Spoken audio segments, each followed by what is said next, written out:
আমরা সচিবালয়টা দিয়েই সরকারি অফিসগুলো যেন একবার ব্যবহার্য প্লাস্টিক থেকে সরে আসে সেই যাত্রাটা শুরু করলাম। আমরা ক্যাবিনেট সচিবের সাথে অন্যান্য সচিবদেরকে নিয়ে মিটিং করেছি এবং সেখানে এই কথাটা বলা হয়েছে। কোন কোন বিষয় প্রাথমিকভাবে আমরা সচিবালয়ে আর আনবো না সেটাও বলা হয়েছে। তারপরে পরিবেশ এবং বন মন্ত্রণালয় থেকে এই যে ক্যান্টিনগুলো আছে সেখানে তাদের লোকদেরকে ডেকে বলে দেয়া হয়েছে। আবার একজন অতিরিক্ত সচিবকে প্রত্যেক মন্ত্রণালয়ে আমাদের এখান থেকে অতিরিক্ত সচিব গিয়ে বলে এসেছেন।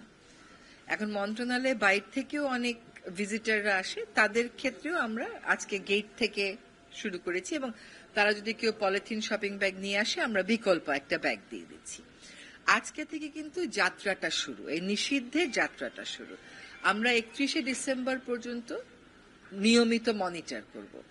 এটা তো অভ্যাসের ব্যাপার। আপনি দেখবেন আপনার এখানে কোনো একজন ভিজিটর এসেছে, কাউকে একটা নাস্তা আনতে পাঠালেন, সে বাইরের থেকে হয়তো একটা অভ্যাসবশতই ব্যাগ নিয়ে চলে আসলো।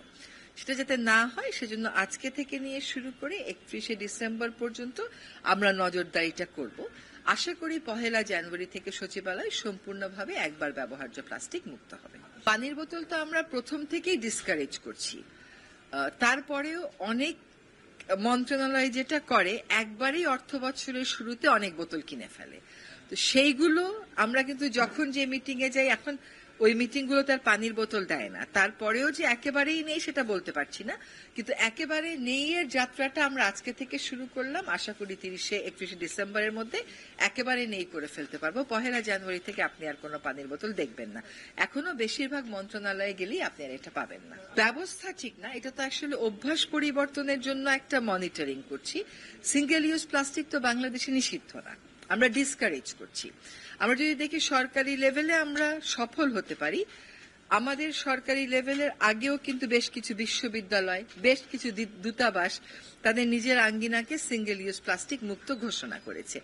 যেমন আপনি একটু আগে যে নর্ডিক দূতাবাসেরা আমাদের এখানে ছিল, তাদের কোনো দূতাবাসে আপনি আর সিঙ্গেল ইউজ প্লাস্টিক পাবেন না। তেমনি ভাবে আপনি যদি ব্র্যাক ইউনিভার্সিটিতে যান, তারা তাদের ক্যাম্পাসকে সিঙ্গেল ইউজ প্লাস্টিক মুক্ত ঘোষণা করেছে। ইডেন বিশ্ববিদ্যালয় তার ক্যাম্পাসকে মুক্ত ঘোষণা করেছে। তো সিঙ্গেল ইউজ প্লাস্টিকের যেহেতু নিষেধাজ্ঞা নেই, সেহেতু এখানে ব্যবস্থার বিষয় নেই। ব্যবস্থা শুধুমাত্র নেওয়া হয় পলিথিন শপিং ব্যাগের ক্ষেত্রে। এবং আমরা কিন্তু যথেষ্ট পরিমাণ ধৈর্য দেখিয়েছি, আমরা পলিথিন ব্যাগ নিয়ে বিকল্প দিচ্ছি। এবং এখন আমরা পাশাপাশি যেখানে প্রোডাকশন হচ্ছে সেখানে আপনি জানেন যে র্যাপিড অ্যাকশন ব্যাটালিয়ন বিশেষ অভিযানে কিন্তু ওইগুলোকে জব্দ করছে। তো মানুষের অভ্যাস পরিবর্তন, উৎপাদন নিয়ন্ত্রণ, ব্যবহার নিয়ন্ত্রণ, এই সবগুলোকে একটা নির্দিষ্ট সময়ের ভিতর ধরে আমরা চেষ্টা করছি মানুষ যাতে এখান থেকে সরে আসে।